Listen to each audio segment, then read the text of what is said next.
நீல ஆகாசம் துவைதத்துக்கு காரணமாய் இருக்கின்ற மனசையும் அம்பாள் என்கின்றார் ஆச்சாரியார்.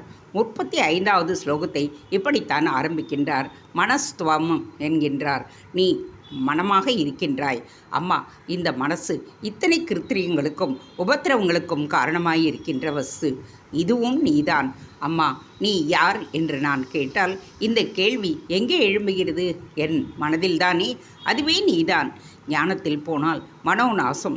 இங்கேயோ மனசே அம்பாள் என்று தெரிந்து பழகி கொள்ளுவது, இதையே நினைத்து பழகி கொள்ளுவதில் அது வேறு எதற்கும் இடமில்லாமல் பண்ணிவிடுகின்றது.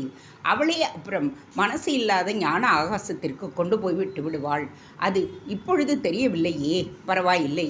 இப்பொழுது வானவெளி நீல ஆகாசம் என்று ஒன்று விசாலமாக தெரிகிறது போல் இதுவும் அம்பாள்தான் என்பார்.